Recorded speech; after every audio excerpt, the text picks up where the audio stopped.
And to conclude this kind of measure theory 101 crash course, let me just recap and go back to the Dirac measure and see how you can integrate against the Dirac measure. Right, that's the point we started with. So let's revisit it. So what I'm saying is the following. So say you have a set X. Now we are ready to actually formalize that. And you take a point in X. And you consider the measure space, which consists of the sigma algebra of all possible sets, and the Dirac measure with respect to P, right?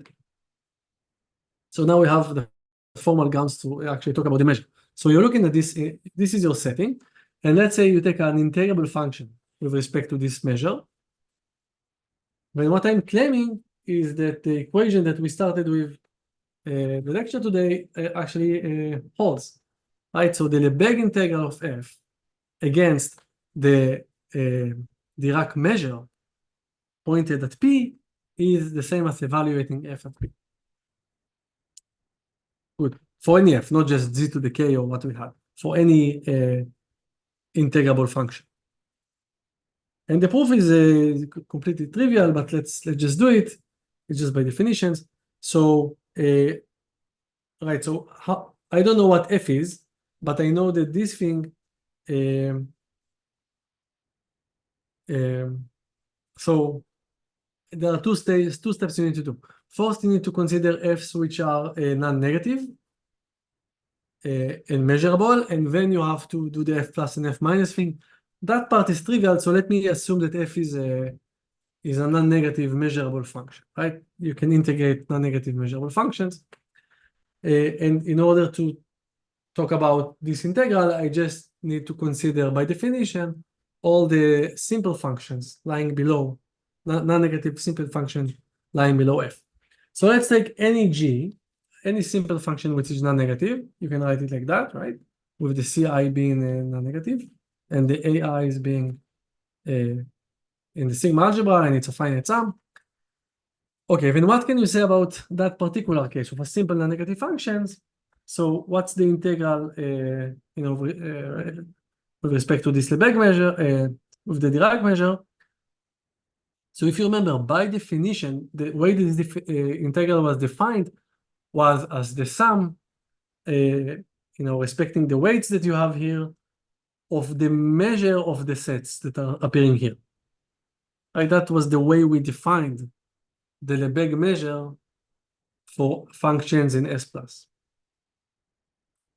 But if you think about it, delta P of AI is precisely phi AI at P, right? Because what is delta P of AI? It's from the point of view of P, every given AI, this function assigns 1 if P is in AI and 0 otherwise. So delta P, given a set, determines output 1 or 0 depending on whether of P is in AI or not. And chi or chi AI of P is the other way around. So from the point of view of AI, it assigns value of 1 to points that are in the sets and 0 otherwise, but it's the same thing. So delta P of AI is chi AI of P. So you can replace this thing with chi AI of P, but that's just precisely as in evaluating G at P. Right? Because of that definition. Good. So we know that for S plus functions, we have the equality that we want.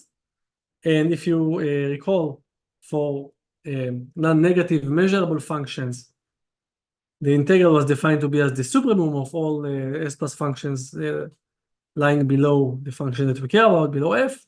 But all the values in the supremum is just the evaluation of g of that particular function we are currently kind of iterating over, evaluated at p, and I claim that this supremum is f of p. Right, it's f of p because first of all, it's smaller or equal than f of p because of this requirement, because g is pointwise smaller than f. So every element in the supremum is bounded from above by f of p. And the other direction holds because you can just take this function in S plus. Right? This is the function that assigns the value f of p at x equals to p and 0 otherwise. it's an S plus function because it attains only two values, finitely many values, and they are non-negative because I'm assuming f is non-negative, and 0 is non-negative. And for that particular function which participates in the supermum, you get the value f of p, because the g of p is, for that g is f of p. So that's why you get equality.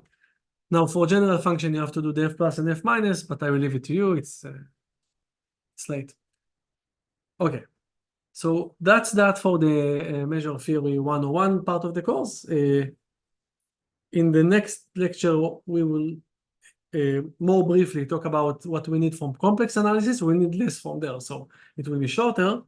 And then we'll start doing a case study. We'll look at some example, and through that example, we will meet some of the important players in free probability, the Cauchy transform, and the semicircular elements, and the Stieltjes inversion formula, and so forth. And for those to develop the theory there, through this example, we will use the measure theory that we saw today, including I don't know if both, but at least one of the theorems that we saw today. Okay, bye for now.